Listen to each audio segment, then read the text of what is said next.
Qu'est-ce que vous avez déjà vu du dérèglement climatique en Martinique? Vas-y. Alors, c'est très visible pour moi parce que j'habite le nord. Parce que J'habite le nord en ce moment, donc c'est très visible pour moi.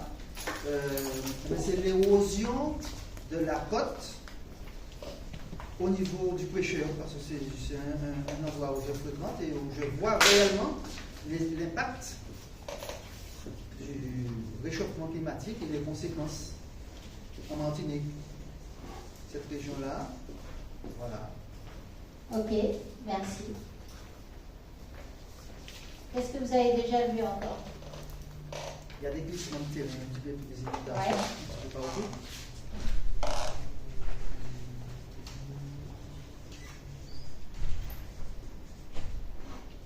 Biodiversité, il y a moins d'insectes. Je vois moins de ronrons, de guêpes, d'abeilles. Surtout les abeilles.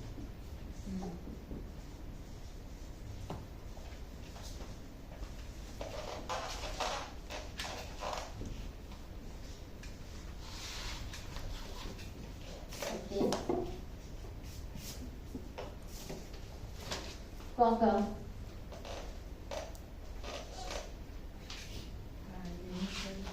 Les Les nuits chaudes. Oui. Alors, mais c'est une chose, c'est la nuit. Des saisons qui ne sont plus les mêmes, le décalage des saisons.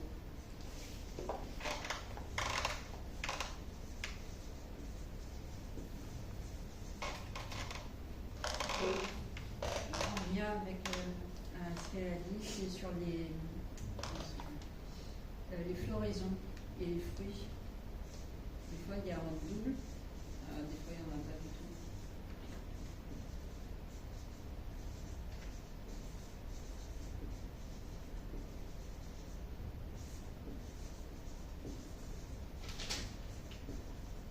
Alors, il faut bien se souvenir que quand c'est en hausse, parce que tu as raison, hein, des fois, en fait, il y en a en double, il faut voir que ça épuise l'arbre.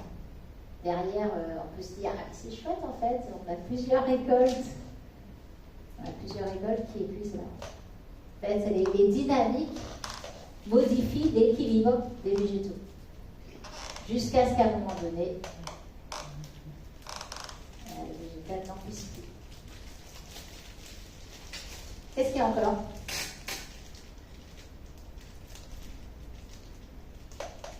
Alors la question c'était. Qu'est-ce que vous avez déjà vu des dérèglements climatiques en Martinique? Peut-être Ou est-ce qui est prévu aussi? à la fin, peut-être qu'on pourra avec les inégalités, puisque ça crée tout ça des inégalités aussi. C'est clair. Au niveau des êtres humains, il y a des qui n'ont pas de baraque, qui perdent leur maison, et des inégalités aussi pour manger. Hein. La vie chère.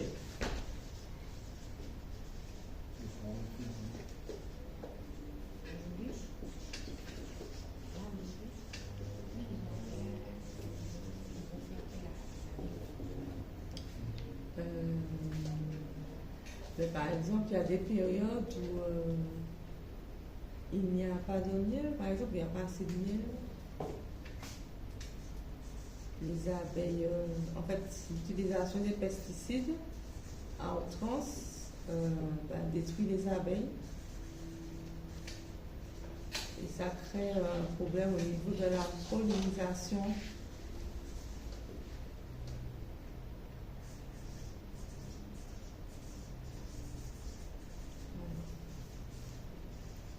Alors, je vais rajouter à ce que tu as dit, c'est vrai, hein, l'utilisation des pesticides. À cela se rajoutent des pluies très fortes et des sécheresses plus intenses. Ce qui n'aide pas les abeilles, celles qui restent. Ok? Ok. Ok. Qu'est-ce qu'il y a encore? On est en quelle saison là? En hivernage. Cyclonique. On est en hivernage, on est en saison cyclonique quand même. Cyclonique, oui. Vous savez actuellement combien il y a de cyclones sur l'Atlantique? Il y en a 2. Ouais. On en avait 3 hier. Ah, d'accord. Il y en a 2 aujourd'hui. Il y en a un qui est déjà Dont un. monté vers la Floride. Ouais, un qui est en train de prendre la pire pointe du Yucatan et qui remonte sur la Floride. Et c'est vraiment, en fait, c'est le cyclone Milton. Il a connu un renforcement explosif. En 24 heures, il est passé de catégorie 1 à 5. Ok, là, il oscille entre 4 et 5. Alors, il se reforme, il refait le mur autour de son œil. Ok.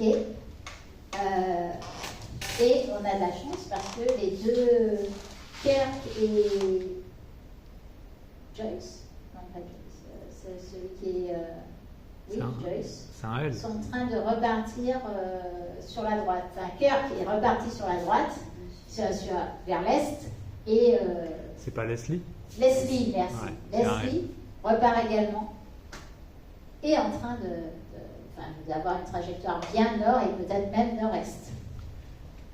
Okay. Kirk est parti pour la France, là. Kirk est parti pour la France, ouais.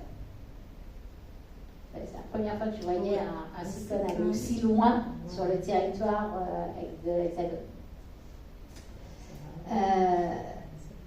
Ok, et ça va arriver chez eux mercredi, hein, demain, entre demain et jeudi. Mais ça va faire bizarre, ils ne sont pas habitués. Hein. Ça va faire très bizarre, exactement, parce que rien n'est construit, en fait, rien n'est construit pour assumer de tels phénomènes, en fait. Voilà. Oui, surtout que ça draine énormément d'eau. Ok, donc on va dire des cyclones qui se renforcent de plus en plus vite. Et des fois, il y a aussi de plus en plus tôt. Il y aura Oui, plus on de les saison. De plus en plus tôt. On les aura aussi bientôt toute l'année. Voilà, il y aura plus de saison. Alors, ce que je vais rajouter, c'est quand même à la trajectoire de moins en moins anticipée. Ok, parce que on a quand même on voit que voilà, et avec tous les éléments en fait nouveaux, enfin tous les indicateurs, eh bien ils ont du mal à anticiper bien la trajectoire. Un bel exemple, c'est Beryl. Oui. Ok, et Beryl quand même qui est allé frapper là où normalement on se dit toujours qu'aucun cyclone n'ira frapper là. Beryl. C'était où? Petite Martinique. En août. Oui, Ouais, en juin. c'était en juin, Beryl. Oui, en juin. En juin. Ouais, Et ça a frappé les petites Antilles en. Ah oui. Ça a Ouais, frappé, ouais, comment ça s'appelle, Grenade, etc. Petite Martinique Ça et reste Carriacou, beaucoup, quoi. Petite Martinique, La Barbade. la Barbade, des endroits où. La Barbade, exactement, avant nous. Alors la Barbade, ils s'y attendaient pas du tout et c'est passé à 150 km de la Barbade. Ils ont eu d'énormes vagues de submersion. Nous, on a eu des vagues de submersion, d'ailleurs, on ne l'a pas dit. Maintenant, imaginez. Toute la côte Caraïbe a été. Ouais, imaginez des vagues. saison des cyclones aujourd'hui commence beaucoup plus tôt. Ouais, Avant, on elle était à ça- l'école fin septembre. Oui, c'était en Beaucoup septembre. plus tard parce que Je me justement, rappelle. on était en période En effet. cyclonique. Exactement. Ok. Ok, alors à ça, on va retourner, on regarde. Ah oui, il y a deux choses que vous n'avez pas dites. Vous avez parlé de la biodiversité, des insectes, et dans l'eau de mer, qu'est-ce qui se passe? Ah, elle fait El Niño, tout ça? Non, mais Alors tiens, je vais marquer ça, on va en parler tout à l'heure de cet après-midi. El Niño et la Nina. Voilà.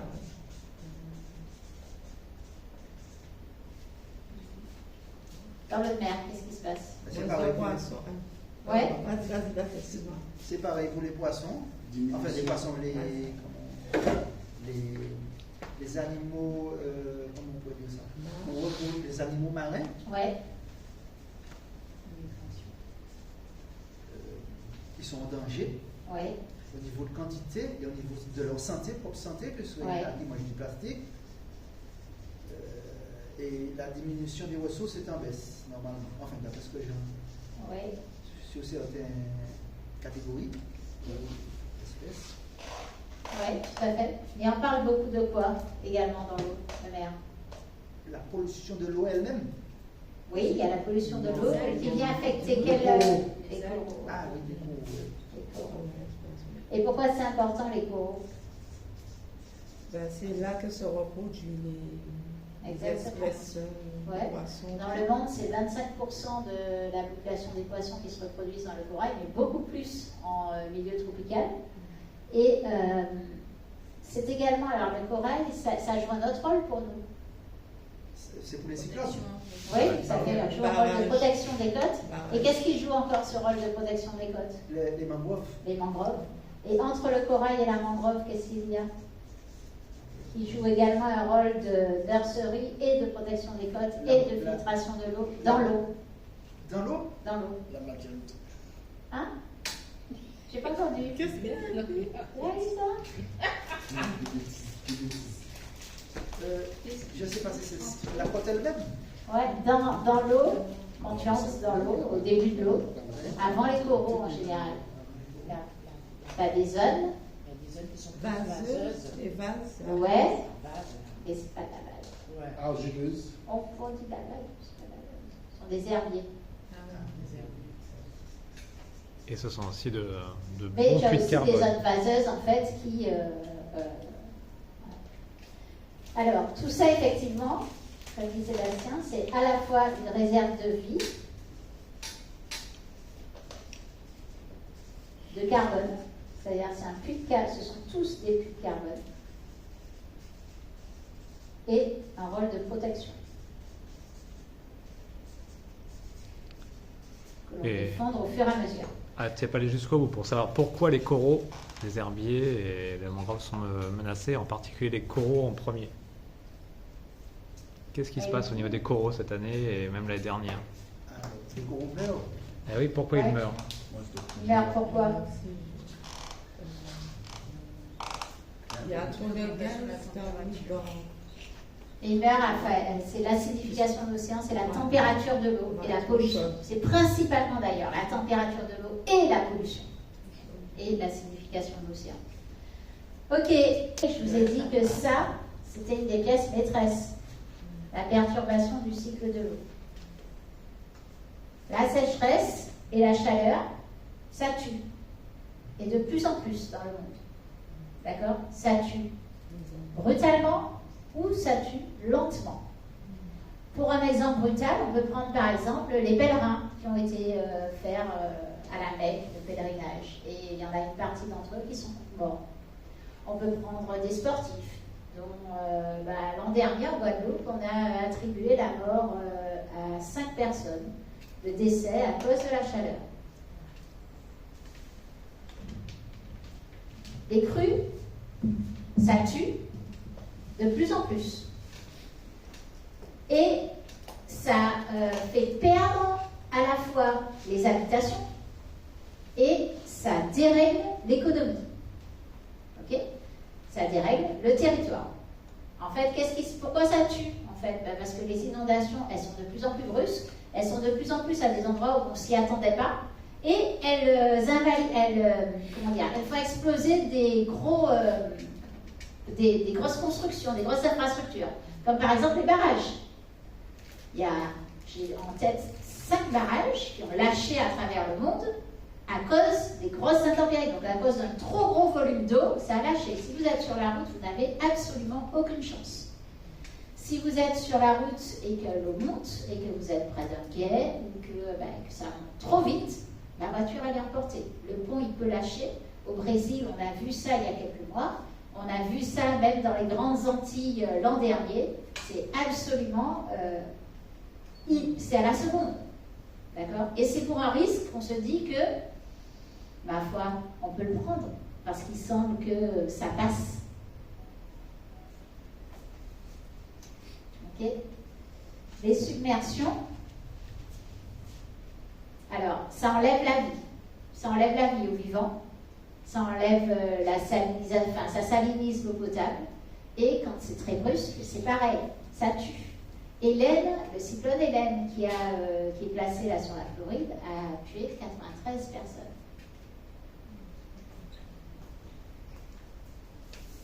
Donc on voit en fait qu'au fur et à mesure, les événements climatiques, leur impact, c'est juste en nombre de morts.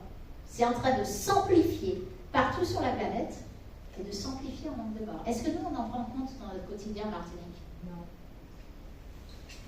Pas trop l'impression non plus. Dans tout ce que vous avez dit sur la Martinique, vous avez juste oublié une chose, c'est ça. L'eau. Alors, l'eau, qu'est-ce que vous pensez que ça... Quel est l'impact sur l'eau? Le dérèglement climatique, quel est l'impact sur l'eau pour nous? Exactement. Donc, en fait, ce qu'il est prévu, c'est qu'il y ait globalement moins de pluie. Donc, ça, c'est une planche qui a été travaillée par Météo France. Hein. Globalement, moins de pluie, mais plus de pluie forte. Et donc, où l'eau ruisselle beaucoup plus à la mer. Et plus de sécheresse, donc plus de périodes où eh bien, on ne peut plus aller puiser et on n'a plus assez d'eau disponible ni pour le vivant ni pour nous. C'est d'ailleurs ce qui s'est passé en mars 2024, donc en mars, il n'y a pas longtemps, où le préfet a pris des arrêtés sécheresse. Diminution de la ressource en eau. Hein? Diminution de la ressource en eau. Diminution de la ressource en eau. Exactement. Mais bon, On peut se... Alors, mars 2024, c'est un faux problème. Hein. il faut tenir compte... Alors attendez, parce qu'il faut quand même tenir compte, effectivement, il faut souligner ça. Je vous ai dit, le dérèglement climatique vient aggraver des situations. Notre réseau est déjà enfui, il y a des fuites de partout. On sait ça, on le sait, on sait qu'il perd plus de 50% de l'eau. D'accord? Maintenant, ben, moins tu mets d'entrants, moins tu auras de sortie. Ok. Ce qui s'est passé en mars 2024, quand même, le préfet a autorisé à prélever de l'eau au-delà des débits d'étiage. Vous savez ce que c'est les débits d'étiage? C'est le débit minimum pour le vivant. Ok? Quand on dit ça, en fait, qu'est-ce qu'on dit? On dit qu'on laisse plus d'eau aux vivants. Si on laisse plus d'eau aux vivants, c'est vachement court-termiste. Parce que, qu'est-ce que ça fait aux rivières si on laisse plus d'eau aux vivants, d'après vous? Qu'est-ce que ça fait aux rivières et au fonctionnement même de la rivière et aux berges, etc. Ça tue tout ce qui est dedans. Ça tue tout ce qui est dedans. Donc ça fragilise encore plus. Le lendemain, quand il y a une pluie énorme, le risque que ça explose les berges est encore plus fort. Donc le risque d'inondation et de dégâts est encore plus fort. Donc en général, on augmente en fait les risques chez nous, à la fois de la qualité de l'air, vous en avez beaucoup parlé, la santé professionnelle, donc santé au travail, je vous invite vraiment à réfléchir à ça. Notamment, il y a quelqu'un qui a dit qu'il était cuisinier dans les cuisines, c'est toi. La chaleur dans les cuisines, lorsqu'il fait très chaud, c'est un grave problème. Et c'est un grave problème qui détériore la santé des personnes qui sont en train de travailler. Des infections liées à l'eau et à l'alimentation, les maladies infectieuses, l'hyperthermie, on en parlera tout à l'heure, la submersion, on en a parlé, inclusion saline, on en a parlé, sécheresse, incendie, souvent on n'en parle pas assez comme risque chez nous, et bien sûr l'impact sur la biodiversité, habitat naturel, écosystème, et derrière, tout ce qui fait notre modèle économique, l'agriculture et l'économie. Oui. Mais en fait, sur pas mal de cuisines, au niveau des pentes de la CTM, Ouais. Le constat a été fait en fait qu'elles sont mal aérées.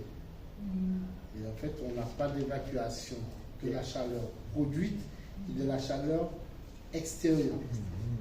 Il fait en fait, on a de la chaleur comme ça et la chaleur intérieure. Et en fait, Donc c'est un surchauffe. et si on ne consomme pas suffisamment d'eau, on se rend compte vite fait que, et là j'ai fait l'expérience où les jours où j'ai consommé le moins d'eau, quand je suis arrivé chez moi à 15 h, j'avais l'impression d'avoir travaillé plus de 10 heures d'affilée. Ouais.